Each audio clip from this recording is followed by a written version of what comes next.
지난주에 제가 그 큐슈 탐방 PPT를 전혀 못 보여드려서 오늘은 PPT를 보여드리고 그리고 또한 제 설교를 이어가도록 하겠습니다. 제가 옆에 가서 하도록 하겠네요. 저번 주에 말씀드린 것처럼 큐슈는 여기에 지금 맨 끝에 있는 것이 큐슈라고 있습니다. 이거를 좀 더 크게 하면은 이렇게 7개의 현, 옛날엔 9개였지만 지금은 7개로 되어 있습니다. 우리는 이렇게 후쿠오카현에서 나가사키현 그리고 쿠마모토현 이렇게 해서 다시 후쿠오카현으로 오는 이 왼쪽 지역을 도는 그 여행이었습니다. 이렇게 보여드렸죠. 후쿠오카 공항에서 내려가지고 우리시노를 간 다음에 나가사키로 가고 운젠을 통과해서 쿠마모토 그리고 다시 후쿠오카로 오는 이 여정이었습니다. 처음에 밤에 우리가 우리시노 교회를 갔는데요. 대단히 아름다웠어요. 이 화면에는 지금 다 안 담기는데요. 대단히 생각보다 크고 그리고 아름다운 교회였습니다. 독특한 거는 이 뒤에 아예 휠체어 자리가 따로 이렇게 마련되어 있어서 제가 사진을 찍었고요. 그 다음에 또 너무 귀여운, 지금 여기에 있는 건데 제가 확대해서 했습니다. 너무 예쁜 교회가 하나 또 있지요. 이게 바로 헌금함이었습니다. 그래서 제가 찍었고 또 이 담당 목사님은 후진호 목사님이셨어요. 제가 나중에 말씀드리겠지만 너무 솔직하셨고 그리고 열정적인 분이셔서 새벽 예배를 드리는 교회였습니다. 새벽 예배는 전 세계에서 유례를 볼 수 없는데 이 목사님은 새벽 예배를 드리고 있었습니다. 그리고 독특한 구조가 있어서 지금 여기를 보면은 입구에 들어오면은 여기가 꼭 그 응접실 로비처럼 되어 있고요. 그 다음에 여기가 오른쪽에 문을 열면은 여기가 예배당, 아까 제가 보여드린 예배당이었어요. 그리고 문도 지금 십자가 모양으로 창문 형태로 되어 있지요. 작은 창문. 그리고 지금 우리가 여기 모여가지고 강의를 듣고 그리고 또 이야기를 했는데 여기가 바로 또 식당이었어요. 왼쪽은. 오른쪽은 예배당이었고 왼쪽은 식당이고 중간에 모여서 교제도 나누고 그런 구조였습니다. 그리고 여기 다 미닫이 문으로 되어 있었는데 이분이 사모님이셨어요. 그리고 위에 그 간판이 너무 예뻐서 하나님은 사랑이시라 이 말씀이 걸려 있어서 너무 예뻐서 제가 나눠봤습니다. 찍어봤습니다. 이렇게 저희가 교제를 나눴고요. 그 다음에 이 아름다운 분들이 누구신가? 이번에 같이 가셨던 분들이죠. 여기가 바로 저희가 묵었던 그 온천 호텔이에요. 여기는 연꽃이 있는 연못입니다. 그리고 이 뒤에는 족탕이 있는데 제가 보여드리겠지만 여기가 족탕이에요. 여기가 연꽃이 있는 그 연못이고요. 족탕이 있어서 너무 좋더라고요. 제가 새벽 3시에 일어나서 여기에 발을 담그고 열심히 일본어 성경을 읽었었습니다. 그리고 여기가 너무 좋았던 게 뭐냐면 제가 여태까지 일본에 살면서 그리고 여행을 다니면서 이런 경험은 처음이었는데 유카타가 엄청 많이 세팅이 되어 있었어요. 입구에.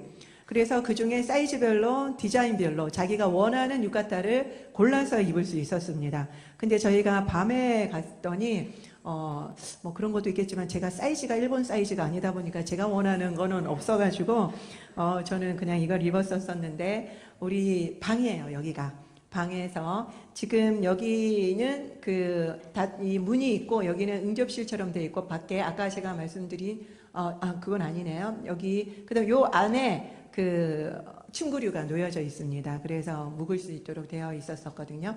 그래서 지금 저희가 이러고 있었습니다. 같이 유카타를 입고 사진을 찍었었는데요. 이수구 대표님과도 같이 찍었고 이게 지금 이수구 대표님이 입고 있는 게 아까 첫 장에도 있었지만 이 겉옷이에요. 이 겉옷을 이 유카타 위에다가 추우니까 더 입게 그렇게 되어 있습니다. 다음에 우리가 여기 가면은 이 온천에 또 묵어서 이 옷을 한번 입고 사진을 찍으면 좋겠다. 이런 데는 드뭅니다. 일본 내에서도. 그 다음에 족탕도 하고 그리고 온천이 너무 좋았어요. 온천이 정말 여기가 온천으로 유명한 곳이다라고 했는데 정말 좋았습니다. 그리고 식사가 너무너무 좋았어요. 근데 이거는 그냥 불로 구워서 먹는 것도 있어서 제가 그냥 찍어봤는데 식사도 너무 좋아서 여기는 대단히 괜찮다라는 생각이 들었습니다. 둘째 날 저희가 갖는 것이 나가사키 26 성인 기념관이었고요. 여기가 지금 26명의 성인들의 지금 그 모형이 있는데, 여기 보면은 어린애가 3명 있습니다. 그 중에 가장 어린애가 13살 아이였고, 저번 주에도 말씀드린 것처럼 일본인들이 얘네들까지 죽이는 건 너무 잔인하다. 그래서 너희들이 예수를 버리면 살려주겠다라고 계속 권했는데, 여기 나가사키까지 교토에서 800km를 걸어서 왔다고 합니다. 그리고 왔는데 오자마자 이 13살짜리 아이가 나의 십자가는 어디에 있느냐고 묻고 너무나도 담대하게 그 십자가를 지었다라고 해요. 십자가를 지고 그 다음에 칼로 찔러서 죽였습니다. 아주 잔인했죠. 그 다음에 이것이 아까 그 부조였고요. 그 다음에 그 나가사키 기념관 안에 26성인 기념관 안에 이렇게 죽었습니다. 십자가에 매달려서, 그리고 창으로 찔러서 죽였습니다. 그리고 이분이 관장님이었는데 이번에 참 좋았던 게 이 관장님이 직접 설명을 해주셨어요. 그래서 너무너무 자세하게 설명을 들었고, 그리고 관장님이 이 설명을 하시면서 우시더라고요. 그래서 정말 그 진정성이 전달되어서 너무나도 좋았습니다. 그리고 특별히 좋았던 게 조선인이 너무 많이 관계되어 있다는 것을 이번에 가서 처음으로 알게 됐는데, 이것이 아주 커다란 우산, 옛날에 왜 황제가 행렬할 때 큰 우산을 쓰고 다니잖아요. 그렇게 큰 우산이었어요, 이게.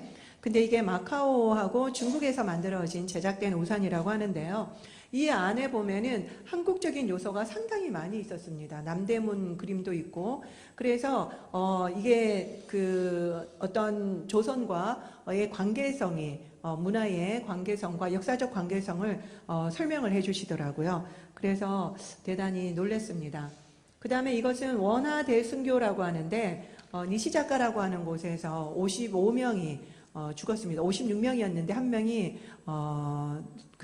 끝내 도망가는 바람에 55명이라고 인정을 하더라고요.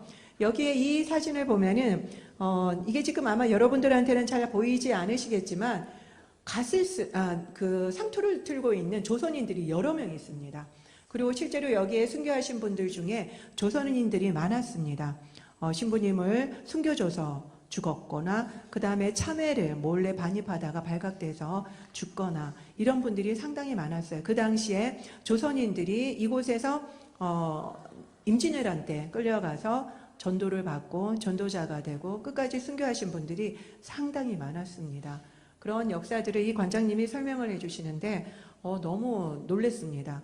이게 일본의 역사인 줄 알았더니 조선인도 여기에 많이 연관이 되어 있다는 것을 배우게 된 계기가 됐죠. 그 다음에 또 같이 연관되어 있던 것이 이 비석이었는데요. 이게 일본 신자 150주년 기념으로 세운 비석이에요. 근데 이게 뒤에 이게 여기가 한국어 이렇게 적혀 있거든요. 여기에 보면은 나가사키의 대주교하고 한국에 있는 대구의 대주교가 예술이란 데 의뢰를 해서 한국 사람이 만든 비석입니다. 그래서 한국 사람들이 여기에 많이 연루되어 있다는 것을 또 보여주는 거죠. 그래서 저번에도 말씀드린 것처럼 요코하마에 개항이 되고, 그 다음에 다시금 그 선교하는 것이 시작됐을 때 150년간 아마 아무도 남아있지 않을 거다라고 생각했을 때 다들 사람들이 어디에 숨어 있다가 다 나와가지고 제가 믿는 사람입니다. 제가 믿는 사람입니다. 라고 다 나오더래요. 그래서 그것을 기념해서 만든 거죠.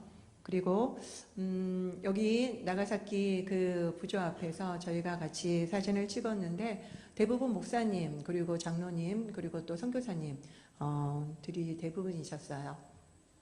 그 다음에 우리가 갖는 곳이 나가사키 침례교회인데요. 여기도 대단히 큽니다. 그래서 제가 이수구 선교사님한테 여쭤봤어요. 제가 여태까지 알고 있는 일본 교회는 사이즈가 작습니다. 평균 인원이 20-30명. 평균이 그래요. 전체가. 그렇기 때문에 더 작은 데도 많고, 그런데 교회가 너무 크고 너무 예뻐요. 여쭤보니까 여기는 큰 교회만 모시고 갔대요. 목사님들, 선교사님들이 많아서, 장로님들이 많아서 일부러 큰 교회를 보통 많이 모시고 갔다라고 말씀을 하시더라고요. 이렇게 크지 않습니다. 일본 교회는. 여기가 교회 안의 내부였고요. 이분이 주은민 선교사님이셨는데 젬에서 파송한 선교사님이십니다. 근데 이 교회가 일본 전통 교회고 120년이 된 아주 오래된 교회예요. 그런데 여기에 여태까지 5대라고 말씀을 하신 것 같은데 이 선교사님이 담임 목사님이 되셨습니다. 그런데 너무나도 탁월하게 사역을 잘하고 계시는 아주 좋은 본보기가 되고 있는 교회더라고요. 그래서 실제적으로 여쭤보니까 많은 어려움은 있으시더라고요. 이게 문화적으로 다르기 때문에 사역이 하는데도 어려움이 많이 있는 것 같더라고요. 그래도 10년이 넘도록 사역을 너무 잘해주고 계셔서 좋은 그 사례가 되지 않을까라는 생각이 들었습니다. 그리고 이 교회 분들이 나가사키 짬뽕을 만들어서 직접 주셨는데 이쪽이 나가사키 짬뽕이에요. 진짜 맛있더라고요. 그래서 정말 그분들도 말씀하시기를 여기에서 만든 나가사키 짬뽕이 정말 제일 맛있다라고 말씀을 하시던데 정말 맛있었습니다. 안에 구가 너무 많아가지고 풍성했고요. 그 다음에 또 이렇게 일본 사람들이 이렇게 초절임, 이렇게 나물 이런 것들도 잘 주잖아요. 반찬. 우리가 보기에는 허술하기 짝이 없지만 정말 맛있었어요. 그래서 또 먹고 싶을 정도입니다. 다음에 우리가 나가사키 가면 이 교회 꼭 방문해서 나가사키 짬뽕을 한번 얻어먹고 싶은 생각이 듭니다. 이렇게 저희들이 먹었고요. 그 다음에 이거는 제가 왜 찍었냐면은 여기가 지금 다 아파트예요. 아파트 사이에 도심 한가운데 이렇게 신사가 있습니다. 그러니까 우리처럼 그 절이 산속에 있고 이런 것이 아니라 신사는 항상 그들과 가까이에 있어서 언제든지 갈 수 있도록 되어 있다는 것을 알 수 있습니다. 그 다음에 우리가 간 곳이 소토메에 있는 엔도 슈샤크의 문학관인데 저번에도 말씀드렸던 침묵, 그 다음에 사일런스라고 하는 소설을 만드신 분이죠. 소설을 만들고 그 다음에 그게 영화화돼서 저희들도 그걸 많이 봤는데 큰 울림이 있는 작품이었습니다. 그래서 이거를 만든 영화 감독도 정말 준비 기간만 해도 엄청났고요. 그 다음에 이거를 어떤 배우에게 맡겨야 될지 너무너무 고심하면서 이 영화를 촬영했기 때문에 상당히 제작 기간이 길었습니다. 그래서 다음에 저희가 이것도 한번 봤으면 좋겠다라는 생각이 들더라고요. 이거는 그 엔도 슈샤크가 실제로 사용했던 책상이고요. 그 다음에 이것이 실제 그 침묵 영화에서 사용되었던 후미에 이것을 밟고 지나가라. 그걸 밟고 지나가면은 네가 크리스찬이 아니라는 것을 우리가 인정해 주겠다라고 했던 그 후미에, 실제로 사용했던 후미에입니다.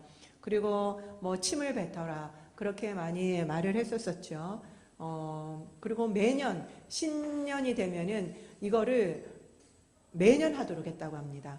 그래서 더 이상 이 신앙을 유지하지 못하도록, 양심이 가책이 돼서 더 이상 신앙을 가지지 못하도록 만들려고 이걸 매년 신년마다 이거를 시켰다라고 합니다. 대단하죠.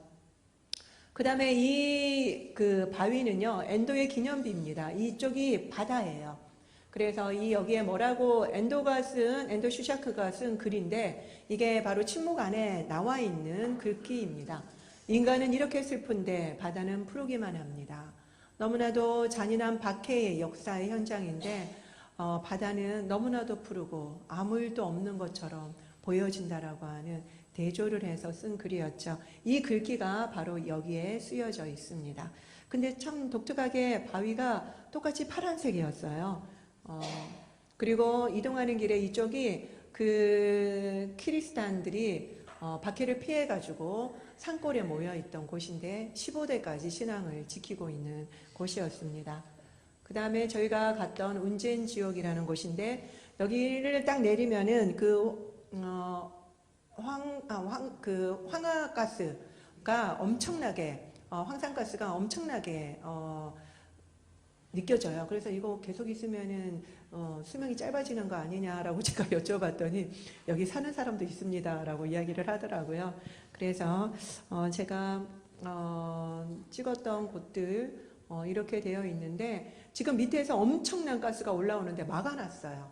너무 많으니까 막아서 다 나오지 못하도록 했어요. 그래서 제가 그 이름은 소리가 들리죠? 이런 소리가 납니다. 그게 무슨 말이야? 원래는 없었다가 너무 많이 올라오니까 저기 다 막아놨네. 막았네. 이렇게 그 소리가 엄청납니다. 엄청난 소리가 밑에서부터 올라오고 있고요. 이게 너무 많으니까 막아놨습니다. 이런 식으로 앞을 볼 수 없을 정도로 엄청나게 가스가 많이 나오고 있습니다. 이런 곳에서 그 저번 주에도 말씀드린 것처럼 그 100도나 되는 이곳에 발부터 온천물을 끼얹어서 점점 올려서 어깨까지 붓는데 그래도 신앙을 거부하지 않으면 다시 감옥에 보내서 한 달간 또 치료를 하고 괜찮아지면 또 와서 또 발부터 붓고 이것을 반복을 했다고 합니다. 실제로 여기에는 어린 아이와 여성들도 많았고요. 그 다음에 13번이나 이 고문을 받은 사람도 있었습니다. 여성 가운데. 대단하게 잔인하죠. 그러니까 이 일본인들이 정부에서 크리스찬들을 처형을 하라라고 상부에서 명령이 내려오니까 어떻게 하면 이들을 다 죽일 수 있을까? 그리고 이거를 배교를 할 수 있을까? 정말 방법을 다 강구를 한 거죠. 그래서 이런 방법을 이 근처에 있는 영주가 고안을 해서 영주의 명령으로 이것이 자행이 됐습니다. 그 익숙한 얼굴이 보이죠? 저희가 위에서 찍었고요. 그 다음에 여기는 여기에서 돌아가신 분들의 순교비를 이렇게 비석을 세워놨습니다. 이름이 여기에 있고요. 그 다음에 제가 너무 신기해서 이걸 찍었는데 여기에 바닥이 다 따뜻해요. 온천 온도가 얼마나 높은지 꼭 온돌 같습니다. 그래가지고 다니면요, 이 바닥이 따뜻한 구들장 같아요. 그래서 여기에 고양이가 한 마리가 움직이지도 않고 지내고 있더라고요. 그래서 가봤더니 얼마나 사람 손을 많이 탔는지 계속 부비고 그래요. 그 정도로 뜨거운 곳이라는 것을 제가 보여드리려고 찍었습니다. 그 다음에 여기 도리라고 하는 것이 보이죠. 여기 빨간색으로 도리라고 하는 것이 보이는데 일본에 가면은 이런 걸 많이 볼 수 있습니다. 선한 곳과 그러니까 악한 곳을 구별하는, 새 속을 구별하는 문이라는 뜻이죠. 그 다음에 이제 저희가 그 페리를 타고 아마쿠사로 이동을 했습니다. 여기가 아마쿠사 중앙 그리스도 교회라는 곳이고요. 그 다음에 여기는 섬 안에 있는 거죠. 그러니까 여기를 지금 담당하고 있는 목사님이 미나미 목사님, 한자로 남자입니다. 그래서 남상이라고 한국 사람이라고 막 놀리시던데 이분이 스스로 그렇게 이야기를 하시던데요. 이 목사님이 이 순교의 역사를 정말 자세하게 알려주셨어요. 원래 어부셨대요. 어부로 생활하시다가 가족이 이제 돌아가시는 일을 겪고 나서는 삶의 회의를 겪게 돼서 그리고 나서는 강력한 하나님의 역사하심으로 신학교를 가고 목사님이 되셨는데 순교자의 영성으로 이곳에 계시다라고 말씀을 하셨습니다. 얼마나 자세하게 설명을 해주시는지 대단하시더라고요. 여기가 바로 키리스탄 처형장이라고 적혀 있는 곳입니다. 그리고 이게 남녀 호랭개교라고 적혀 있는데 이분이 말씀하시기로는 여기 사선이 이렇게 있대요. 이거는 없는 거랍니다. 그러니까 이것이 남녀 호랭개교를 말하는 게 아니다라는 거를 알려주고 싶어서 그렇게 해놨지만 이분들이 전에도 말씀드린 것처럼 불상을 가지고 있으면서 예수님을 묵상했던 것처럼 이런 식으로 다 숨어서 신앙생활을 했었던 거를 보여주시죠. 그 다음에 여기가 천인총이라고 하는데 10,000명, 뭐 더 정확하게는 12,000명이 순교를 했다라고 하는데 이들이 정말 잔인한 것이 여기에서 한꺼번에 죽이면 의미가 없다. 그러니까 전국 각지에 이들을 보내가지고 그곳에서 처형을 하고 그걸 본보기로 보여줘야지만 이들이 더 이상 믿지 않을 것이고 그 다음 믿는 사람들도 배교할 것이다 라고 해서 3분의 1씩 나눠서 죽였대요. 그리고 목을 치고 그 목을 전시를 다 했습니다. 그런 식으로 해가지고 여기에는 천인총이라고 하는 게 왜 천인총이라고 하느냐라고 제가 여쭤봤는데 혹시라도 이거를 낮추려고 천인총이라고 한 게 아닌가라고 여쭤봤는데 그렇다라고는 말씀하시지는 않으셨지만 숫자를 줄이려고 그런 것 같다라고 말씀을 하시더라고요. 그러니까 크리스찬 인구가 그렇게 많지 않다라는 거를 알리려고 더 적은 인원이다라고 숨기고 싶어서 그렇게 한 것 같다라고 말씀을 하시더라고요. 이곳에는 3분의 1, 3,333명이 순교를 당했고, 그 다음에 잔인한 것은 자기의 가족을 앞에서 죽여요. 목을 잘라서 참수형으로 죽여서 배교를 하게끔 합니다. 그런데 끝까지 배교를 하지 않으면 이제 죽이고, 그 다음에 이제 뒤에 나오는, 여기에 보면은 심해 나와, 이게, 우리가 저번에도 제가 두 번 설명을 드렸었는데, 연초에 준비하는 겁니다. 그래서 이거를 깨끗하게 집을 청소하고 이거를 걸어놔요. 그렇게 해서 이곳은 정화된 곳입니다. 깨끗한 곳입니다. 라고 하는 것을 알려주기 위해서 있는 것인데요. 보통은 1월 초 되면 없앱니다. 오히려 놔두는 것을 더 이상하게 생각하는데 이 지역은 1년 내내 걸어둔다고 합니다. 그거는 나는 기독교하고는 전혀 상관없는 집입니다라는 걸 알리려고 그런데요. 그러니까 얼마나 이들 사고 안에 뿌리 깊게 자리 잡고 있는지, 나는 기독교인이 아닙니다라는 거를 1년 내내 알리고 있다라는 거죠. 그래서 복음화율이 그렇게 적대요. 그래서 이 교회도 20명 정도 나오고 있다라고 말씀을 하시던데, 처형장과 무덤 사이에 교회가 있다라고 합니다. 그래서 그걸 보면서 더 기독교인이 많을 줄 알았는데 의외로 기독교인이 더 적다고 해요, 이곳이. 그래서 얼마나 기독교가 정말 뿌리채, 송두리채에 뽑혀 있는가라는 거를 볼 수 있는 거였습니다. 여기가 비석이에요. 이 비석 앞에서 저희가 사진을 찍었고요. 그 다음에 여기는 이 아마쿠사에서 첫 순교자인 아담 아라카와라고 하는 분의 묘지에서 저희가 또 사진을 찍었는데, 그리고 저희가 식사를 이렇게 아주 간단하게 이렇게 나와서 먹었는데, 스시도 있고 덴푸라도 있고 너무너무 정갈하고 깔끔하고 맛있더라고요. 그래서 이렇게 먹어도 좋겠다, 일본에서는. 그래서 제가 한번 찍어봤습니다. 그 다음에 이곳은 코레시오라고, 여기가 엄청나게 좋은 땅인데 대단히 넓대요. 여기에서 코레시오라고 해서 기독교인들을 후학을 양성하고 고급 교육을 시키고 고등교육을 시키던 곳이었습니다. 지금 말하자면은 미션 스쿨이라고 할 수도 있고 아니면 대학이라고 할 수 있는 지식인들을 양성하던 곳이었대요. 근데 이 모든 곳을 숨기기 위해서 절을 만들었습니다. 그래서 여기도 동향사라고 되어 있는데요. 이런 식으로 다 절을 만들었습니다. 여기도 마찬가지죠. 여기가 원래 남방사라고 했는데, 남방이라고 하는 것은 남쪽에 있는 오랑캐, 그러니까 기독교인들이, 서양 사람들이 온 것을 말하거든요. 그래서 그들을 기념해서 지은 절인데, 이 위에도 다 절을 지었습니다. 기독교의 유적들을 다 없애기 위해서, 못 보게 하기 위해서 정각사라고 하는 또 절을 커다랗게 지어놔서 알 수가 없는데, 이 사람들이 이거를 짓기 위해서 건축을 하다가 이 밑에 유물들이 발견이 되는 거예요. 그때도 말씀드린 것처럼 유물이 발견되면 시멘트로 다 발라버린답니다. 더 이상 발굴을 하지 못하도록. 대단하죠. 그 다음에 이것도 무덤인데, 이 밑에 보면은 예수의 표식이 있어요. 십자가와 IHS라고 해서 예수회의 표식이거든요.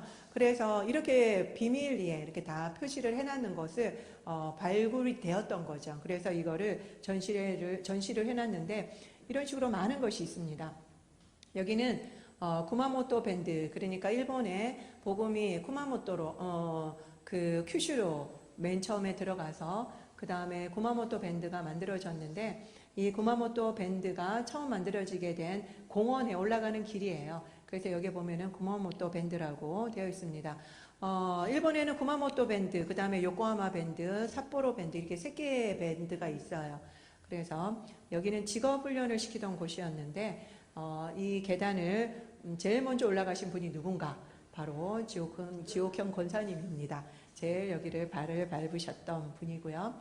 그 다음에 여기에 보면은 여기 구마모토 밴드 서약에 있는 사람들의 이름이 33명의 이름들이 다 적혀 있고, 너무 신기한 건 여기 빗자루가 다 있어요. 위에도 빗자루가 숨어져 있더라고요. 그럼 여기 오시는 분들이 다 청소를 하고 간대요. 이게 정말 일본인답다라는 생각이 들더라고요. 그래서 그냥 가지 않고 다 여기를 청소를 하고 정리를 하고 돌아가신대요. 여기에 보면은 이 중앙에 크라크라고 하는 그 교장이 일본인 학생들에게 일요일이었답니다. 일요일 날 이 산에 다 올라와서 우리 기도를 하자라고 해서 이 산에 올라오게 해서 기도를 하고 그 다음에 우리가 헌신하자라고 했던 게 구마모토 밴드의 시작이었는데 우리가 그곳에서 함께 예배를 드리고 기도를 했었습니다. 그리고 여기에서 사진을 찍었고요. 그 다음에 제가 마지막 묵었던 호텔 비즈니스 호텔이었는데 뭐 그닥 좋진 않았어요. 거기에서 나오자마자 여기 전철이 다니고 있어서 도쿄에도 도댕이라고 하는 게 있는데 여기에도 있더라고요. 한양이죠. 그래서 제가 한번 찍어봤습니다. 그 다음에 우리가 갖는 것이 구마모토성. 대단히 아름답더라고요. 그리고 일본은 보통 성 앞에 큰 저수지가 있어서 침입을 못하도록 많이 되어 있거든요. 그래서 여기도 대단히 컸습니다. 이 앞에서 저희가 사진을 찍었고요. 그 다음에 저희가 갖는 곳이 텐만궁이라고 하는 신사였는데 여기는 정말 유명한 학문의 신사라고, 그러니까 여기를 가서 기도를 하면은 똑똑해진다는, 지혜의 신이 임한다는, 그래서 한국에서도 여기에 오신다는, 뭐 수능이나 이런 것들 그 앞두고 아마 고3 어머니 아버지들이 많이 오지 않을까. 대단히 크고 아름다웠어요. 그래서 여기에 보면은 이게 지금 잘 보일지 모르겠는데 대나무가 있고 물이 쫄쫄쫄 흘러요. 여기 물이 쫄쫄쫄 흐르고 보통은 이렇게 바구니가 있습니다. 그래서 그걸로 손을 씻고 정결하게 한 다음에 들어가라는 거죠. 근데 바구니는 없어서 권사님이 열심히 정결하게 손을 씻고 계십니다. 그 다음에 여기는 지금 에마 기입소라고 되어 있는데 여기에 보면은 이제 에마를 이렇게 적어서 걸어 놓습니다. 자기가 소원하는 거. 그래서 제가 여기에다가 우리 기도를 걸어 놓으면 좋겠다. 그렇게 이야기를 했는데 한국인이 정말 많았어요. 한국어로 적혀 있는 에마들이 정말 많았고요. 그 다음에 이거는 오마모리라고 부적입니다. 여기에 보면은 좋은 애인을 만나는 거, 그 다음 좋은 인연을 만나는 거, 그 다음에 좋은 대학에 들어가는 거, 이런 여러 종류의 오마모리가 있었었고요. 그 다음에 이게 대단히 예뻐요. 여러분들도 제가 저번에 말씀드린 것처럼 절대로 사오면 안 된다고, 이걸 선물로 많이 줍니다. 모르시고 신사에 가서 이걸 사오시는 분들이 많은데 이거를 사오시면 안 돼요. 그리고 차에도 걸어 놓으시는 분이 있어요. 큰일 납니다. 그래서 여러분들한테 꼭 보여드리는 거고요. 저희 딸 친구가 이거를 가서 사와가지고 선물을 줘서 제가 절대로 받으면 안 된다고, 미안하지만 안 된다라고 이야기를 하고 거절을 해라. 이거를 그냥 버리기만 하면 이 친구가 계속 줄 거다. 그런데 이거를 분명하게 거절 의사를 밝혀야 하지만 된다라고 제가 이야기를 해서 저희 딸이 너무 난감해 했던 적이 있거든요. 여자애들이 특히나 더 이걸 좋아해서 많이 삽니다. 근데 그 아이도 기독교인이었거든요. 그래서 정말 우리가 이거를 가르치고 배워야 된다는 거죠. 그 다음에 이렇게 표주박도 많이 걸려 있더라고요. 그 다음에 제가 또 신사에서 일하는 사람이 보여서 멀리서 사진을 하나 찍었는데요. 아무튼 여러분들이 기도를 해주셔서 우리가 잘 다녀왔습니다. 이어서 제가 시간이 많이 지나갔네요. 제가 한 가지만 여러분들하고 나누고 싶은 거는 오늘 본문 말씀에도 보면은 화평이 엄청나게 많이 나옵니다. 그리고 화모 5번인가 그렇게 나오죠. 예수님께서 이 둘을 하나 되게 하셨다라고 했을 때 이 둘은 이방인과 그리고 또 유대인이었습니다. 그들은 서로 상종하지 못할 관계였죠. 그것을 예수님의 그 보혈의 피로, 그 십자가로 그들이 하나 될 수 있었습니다. 첫날 우리가 갔을 때 그 후진호 목사님이 말씀하신 것 중에 일본 목사로서 한국인들에게 꼭 전해주고 싶은 말씀을 나누고 싶다라고 하셨는데 그때 말씀하신 것이 벽을 깨뜨려 달라라고 말씀하셨습니다. 첫 번째 벽은 바로 역사의 벽입니다. 목사님이 말씀하시기를 일본인들은 60대 이하는 근현대사 교육을 제대로 안 받는답니다. 그렇기 때문에 현대 그 역사 자체를 잘 모르기 때문에 일본인들이 한국인들에게 어떤 자행을 했는지, 어떤 만행을 자행했는지를 솔직하게 잘 모른답니다. 그렇기 때문에 그들이 그렇게 미온적으로 반응을 하고 그런 것 같아요. 그래서 우리는 정말 열심히 배우지만 일제 강점기 얼마나 열심히 배웁니까? 초등학생 애들도 다 배우잖아요. 그런데 그들은 어른이 될 때까지도 그걸 잘 배우지 않기 때문에 모른다는 거. 그래서 우리는 근대사의 이해도가 다르다라는 걸 우리가 알아야 되고요. 목사님이 특별히 또 고개를 숙이고 깊이 사죄를 하셨습니다. 그냥 말씀만 하셔도 되는데 사죄를 하시더라고요. 옛날에 우리 김대한 집사님 일본인들이 오시면 늘 독립기념관 모시고 가서 여러분들의 조상이 우리에게 이렇게 했습니다라고 역사를 실제로 보여드렸어요. 그때마다 그들이 울면서 정말 몰랐다고 죄송하다라고 사죄하셨다고 제가 들었습니다. 그들이 알면은 저희들에게 또한 사과를 할 겁니다. 그래서 어찌 보면은 정말 우리가 그들에게 이 역사를 제대로 알리는 것에 더 주력해야 되지 않을까. 모르는 사람한테 자꾸 사과하라 그러니까 더 빈정이 상하고 마음이 상하는 거죠. 그런데 이렇게 역사를 알면 그들이 저절로 사과를 하게 되는 걸 보면서 우리가 더 역사를 알리는 사람이 되어야 되겠다라는 생각이 들었습니다. 그와 더불어 우리는 이제 아니까 이제 이 벽을, 역사의 벽을 허물고 우리가 그들을 사랑하고 그들을 위해서 더욱더 기도하고 선교하는 사람들이 되어야 되지 않을까 그런 생각이 들었습니다. 여러분들이 말씀은 말씀대로 그리고 생활은 생활대로 이렇게 이원론적으로 나누시면 안 되죠. 우리가 그냥 그들이 구원받도록 단순히 기도만 하는 것이 아니라 정말 우리의 마음을 다하여서 그들을 사랑하고 또 우리가 그들을 위해서 헌신하는 데까지 가는 것이 바로 주님의 십자가를 지신 목적이시고 그리고 또한 그것이 십자가의 의미일 것입니다. 그것이 바로 화평을 이루는 것입니다. 올 한 달 화평에 대한 말씀을 제가 계속 나눴는데요. 바로 우리가 일본인들을 더 사랑하고 실제적으로 우리가 나아가는 실제적 행동을 하는 것이 또 화평을 이루는 방법임을 여러분들이 기억하시고 또 이루어 주시기를 부탁드립니다.